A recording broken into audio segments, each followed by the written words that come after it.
వెళ్తుంటే కీర్తి ధనంగా వెతుక్కొని వస్తుంటుందట. కీర్తి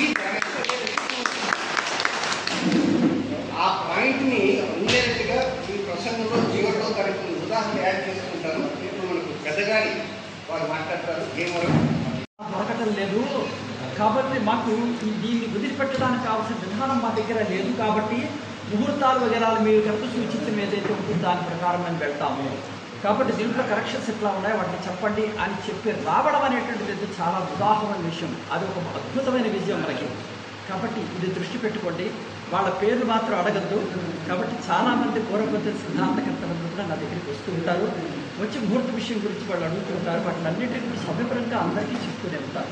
ఎందుకంటే విద్య అనేది దాచుకునేందుకు కాదు, అందరికీ పంచడానికే ఉంది. కాబట్టి ఈ విషయాన్ని కూడా సుహృదయంతో సహృదయంతో అందరూ గ్రహిస్తారని భావిస్తున్నాను. ఆంధ్రప్రదేశ్ తెలంగాణ రాష్ట్ర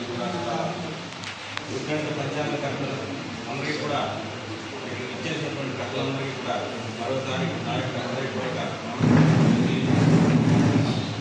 నేను పెదగాడి మోహన్ రావు శంకర్ భీమవరం. పెదగాడి పంచాంగం మీకు తెలిసే ఉండొచ్చు. ఇకపోతే ముఖ్యంగా మనం ఇక్కడ గార్గే గారి అధ్యక్షతన ఈ రోజున సమావేశమైనటువంటి ముఖ్యమైన ఉద్దేశం మన దుర్గణితం యొక్క ప్రభావాన్ని మరి భవిష్యత్ తరాలకు దుర్గణితమే ప్రామాణికమైనది అని అందించడానికి మనం అయితే ఇందాక పెద్దలు అన్నారు పూర్వపద్ధతి వారు కొంతమంది వచ్చి అడుగుతున్నారు అని చెప్పి నేను మొట్టమొదటిసారిగా నుంచి నేను దుర్గణితంలో ఎందుకంటే నేను పూర్వ పద్ధతిలో మరి జ్ఞాన సాధన గ్రహ సాధన అవన్నీ చేసి ఆగ్రహ సాధన చేసి గ్రహాల నుండి సాధించి చూస్తే నాకు ఫలితం ఎందుకో నాకు అది పసగట్లేదని అనిపించింది. నేను 10 సంవత్సరాలు దాంట్లో పంచాంగం వేసిన తర్వాత నాకు మ్యాచింగ్ అనిపించలేదు నా మైండ్. నేను వృత్తిరీత్యా ఉపాధ్యాయుడిని, ప్రభుత్వ ఉపాధ్యాయుడిని. నేను ప్రస్తుతం పనిచేస్తున్నాను, మ్యాథమెటిక్స్ టీచర్ని. నచ్చినట్టు అనిపించలేదు మనసుకి చేసే విధానానికి. అప్పుడు నేను ఎన్నుకున్న మార్గం దుర్గణి. అప్పుడు నాకు ఇప్పుడు మనం 20 సంవత్సరాలుగా ఈ దుర్గణి పంచాంగాన్ని వేస్తూ వస్తున్నాం. రాబోయేది 30 సంవత్సరాలు. ఇకపోతే ముఖ్యమైన విషయం ఏంటంటే మరి దుర్గణితం మనం వేస్తున్నాం కానీ పబ్లిక్లో జనరల్గా చదువుకున్న వాళ్ళల్లో కాస్త కంప్యూటర్ నేర్చుకుని లేదంటే ఫోన్ చూడగలిగి ఎవరైనా సరే వాడికి ఇది నక్షత్రాన్ని ఈవేళ చూసుకోగలుగుతున్నాడు. కానీ చూసుకోగలిగి ఏం చూసుకుంటాడంటే దుర్గణితమే చూసుకుంటాడు.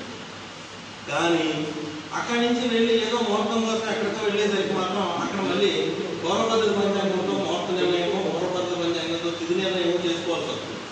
ఇది ఏదో చూసుకుంటాడు. మన పుట్టిన టైంకి మా అబ్బాయి పుట్టాడు 7 నక్షత్రం చూసుకుంటాడు, ఏదో డిసైడ్ అవుతాడు 6వ నక్షత్రం. వెళ్ళి ఏమన్నా గురువుగారు ఇలా వచ్చింది కొంచెం చూసి మీరు నాకు ఏదో ఛాన్సులు ఉంటాయి కదా, నేను ఏదో చూసుకున్నాను కానీ మీరు చెప్పాలి కదా టైం తప్ప చూసింది తప్పయా అది పాదం మారిపోయింది, లేదు నక్షత్రమే పూర్తిగా మారిపోయింది, లేకపోతే ఇంకోటి ఏదో అయిపోయింది.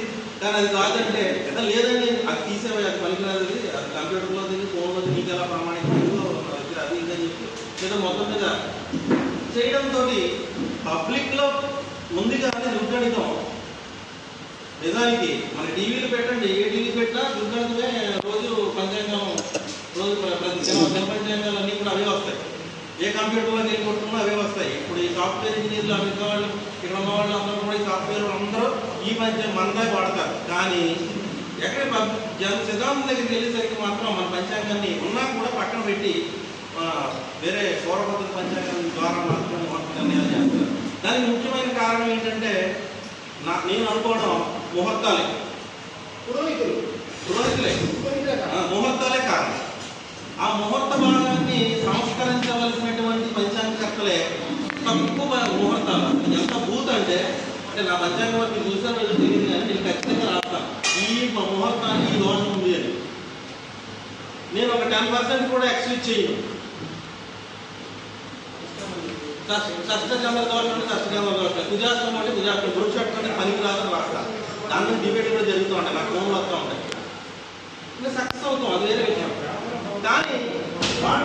ఫేస్ టు ఫేస్ ఉన్నదానికి మనం ఎక్కడ ఉన్నదానికి తేడా వస్తుంది. ఫేస్ టు ఫేస్ వాళ్ళ అభిప్రాయం ఏదో ఇందులో ఉంది. ఎందుకంటే ముఖ్యంగా పురోహితులు వాళ్ళకి ఉన్నటువంటి అవకాశాలు రీత్యా, వాళ్ళకు ఉన్న సౌలభ్యం రీత్యా ఈ ముహూర్తాలు 2, 3 ఒక రోజున ఉండడం, 4-5 ముహూర్తాలు రాసేయడం పద్ధతులు పనికిరనివి.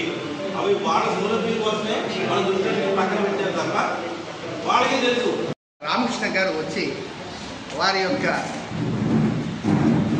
మనసులో ఉన్నటువంటి పెదగడి వారు చెప్పినట్టుగా ముందు పంచాంగ ప్రజల్లోకి వెళ్ళాలి. ఒకటి దృక్సిద్ధాంతంలో ముహూర్తాలు ఉండాలి. పురోహితులే దీనికి ముఖ్యంగా ఏ పంచాంగంలో నిజానికైనా అపజయానికైనా కారణం. వాళ్ళు సర్వసాధారణంగా ఏంటంటే ముహూర్తాలలో పంచాంగాన్ని ఆదరిస్తారు. ఇంకోటి మనం తీసుకెళ్ళవలసింది ఏంటంటే వాళ్ళ జాతకాలు, ఎవరి జాతకాలు కూడా దృష్టిలోనే ఉంటాయి. కానీ 2 గ్రహాలు ఒకలాగా 5 గ్రహాలు ఒకలాగా చేసే పూర్వ పద్ధతి, మాత్రం పూర్వ పద్ధతులు 2 ఉన్నాయి. అది మరీ విరుద్ధమైన పద్ధతి. అందులో ఎవరి జాతకం ఉండదు. దానివల్ల నక్షత్రం తేడా వచ్చి ప్రతివాడు పుట్టగానే ముందు క్యాలెండర్ చూస్తారు. ఆ క్యాలెండర్లో ఒక నక్షత్రం ఉంటుంది. మన జాతకు వస్తారు, దృష్టి ప్రకారం ఒక నక్షత్రం ఉంటుంది. లేదండి అంటారు. లేదా ఆ దేవస్థానానికి ఉన్న పేరు వల్ల ఆ పంచాంగంతా, లేకపోతే ఆయన వేసిన క్యాలెండర్కి బట్ అదే నక్షత్రానికి కన్ఫైన్ అయిపోయి జాతకం ఏమో దృక్సిద్ధాంతంలో ఉంటుంది, నక్షత్రం ఏమో పూర్వ పద్ధతిలో ఉంటుంది. వివాహానికి పొందాలు కూడా అలా చూసుకుంటారు. దీనివల్ల జరగకూడదు తప్పులు జరిగిపోతున్నాయి. ఇది చాలామంది ప్రముఖులు నా దగ్గర బాధపడ్డారు. ఏంటంటే ఒక్కొక్క సిద్ధాంతం ఒక్కొక్కలా చెప్తారు. ఎందుకు అలా చెప్తారు అంటే రకరకాల పద్ధతులు ఉన్నాయండి పంచాంగంలో. ఏదో 2 గ్రహాలు ఒకలాగా 5 గ్రహాలు ఒకలాగా ఉండే పద్ధతి ఉంది కదా, అది బేసిక్గా దృక్సిద్ధాంతానికి చాలా ఇబ్బంది కలిగించే పద్ధతి. ఈ పురోహితులందరూ కూడా ముహూర్తాలు దృక్కులు అయితే ఉండవు, అయితే ఉంటాయి.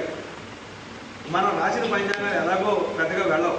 ఇప్పుడు రవిశంకర్ గారు చెప్పినట్టుగా కార్తీక మాసం నుంచి నేను ఉగాది దాకా ఏంటంటే రాయమండ్రి చుట్టుపక్కల ఎన్నున్నా నా శక్తి కొద్ది 500, 400 పనిచేస్తాను. దేవాలయం ప్రతిరోజు సాయంత్రం వేయండి. ఈ ఏడాది 4వ సంవత్సరం రాగానే మీరు ఏంటి అని అడిగారు. అంటే కొద్దిగా వాడుతున్నారు. గ్రూప్ నెమ్మదిగా ఎస్టాబ్లిష్ అవుతుంది. ముందు మనం మొదటి కర్తవ్యం 2 గ్రహాలు ఒకలాగా 5 గ్రహాలు ఒకలాగా చేసేది. ఇక రెండవది, మనలో ఎవరైనా సరే ముహూర్తం ఉంది, పునర్వసు నక్షత్రాన్ని వివాహానికి ఇస్తే వాళ్ళ దగ్గర వచ్చిన క్లయింట్ గారు విమర్శించడం ఇలా వద్దు. మళ్ళీ మనం దృష్టిలో ఎవరు ఎక్కువ ముహూర్తాలు రాస్తే ఆ పంచాంగం నచ్చితే వాడడం, లేదు అనుకుంటే క్లయింట్ దగ్గర విమర్శించడం. ముఖ్యంగా ప్రజల దగ్గర తీసుకెళ్ళడం. రేపు 2025లో మకర సంక్రాంతి తేడా వస్తుంది. ఎవరు ఎన్ని చెప్పినా 2 గ్రహాలు ఒకలాగా 5 గ్రహాలు ఒకలాగా చేసే పంచాంగం జాతకం చూసుకున్నాను. మనం చెప్తే జాతకం మాత్రం గుర్తులోనే ఉంటుంది. కాబట్టి గుర్తు ఎస్టాబ్లిష్ అవ్వాలంటే జాతకమే ఇంపార్టెంట్. ఈ జాతక ప్రకారం అయితే ఈ పంచాంగంలో మొదటి పేజీలో 2 గ్రహాలు అమలు చేస్తున్నా 5 గ్రహాలు అమలు చేస్తాం. అందువల్ల అందరూ కూడా అదే చూపించి వచ్చిన వాళ్ళంతా కైట్లకి కూడా వీళ్ళు ఒకలాగా ఏంటంటే చెప్పి మనం ప్రశ్న వేస్తాం, మాట్లాడు. దీనివల్ల నక్షత్రంలో భేదాలు అవి వస్తాయి. నాకు సర్వసంపదాం లోకాభిరామం శ్రీరామం భూయో భూయో నమామ్యహం. రాశి ఫలాలు కావాలి. మీరు ఆహార గ్రహం ఏం కట్టారో ఏ గ్రహం అక్కడ పడేసారో అక్కడ అక్కలేదు. ఆ గ్రహాలకు వాళ్ళకి తెలియదు, మనకి తెలియదు. అంచేత మా నాన్నగారు ఉపదృష్ట కృష్ణమూర్తి గారు, బుల్లెట్ పంతులు గారు అంటారు, బుల్లెట్ సిద్ధార్థ గారు అంటారు. ఆయన విశేషమైన కృషి చేసి ఈ దుఃసిద్ధాంతంలో అద్భుతమైన ఫలితాలు ఉంటాయని చెప్పి నిరూపించి కోనసీమలో ఒక పరిస్థితిని తీసుకురావడం జరిగింది. ఆయన 5 సంవత్సరాలు ఎత్తి గతించి తదనంతరం మా అన్నతమ్ములు అయినటువంటి నాగాదిత్య నేను, విక్రమాదిత్య, విమలాదిత్య మీ నలుగురు కలిసి గణితం చేస్తూ ఈ దుఃసిద్ధాంత ప్రభావాన్ని ప్రజల్లోకి తీసుకెళ్లే ప్రయత్నం చేస్తూ ఇంచుమించుగా కోనసీమలో చాలా మంది మేము సక్సెస్ అయ్యామని మేము నమ్ముతున్నాము, ఆశిస్తున్నాము.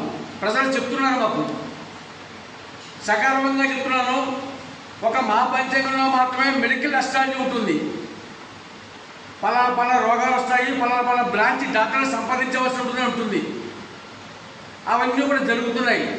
దాంతో సామాన్యులందరూ కూడా నమ్మి మన దుర్పేంపుకు దృష్టి పెట్టి ఈ పంచాంగం వాడితే బాగుంటుంది అనే పరిస్థితి తీసుకురావడానికి చాలామంది మా అన్నగారు కృషి చేశారు. తర్వాత మేము కూడా కృషి చేస్తున్నాము. ఎప్పుడైతే ఈ పురోహితులు సిద్ధాంతులు వీళ్ళందరికీ కూడా ఈ పంచాంగాన్ని పంచిపెట్టడం జరిగిందో వాళ్ళకి కావాల్సిన ముహూర్తాలే కావాలి. ఆదివారం కావాలి, శనివారం కావాలి. అది ఇంకా లగ్నము బలము గ్రహాలు వాళ్ళకి అవసరం లేదు. అలాగే మహానుభావుడు 30 సంవత్సరాల క్రితం సుమారుగా 35 సంవత్సరాలు గార్గే గారు వారి పంచాంగంలో వారు కూడా అనేక ముహూర్తాలు రాస్తూ కేంద్ర బిందువులో రాహు కలవలేదని డిగ్రీలో చూస్తుంది.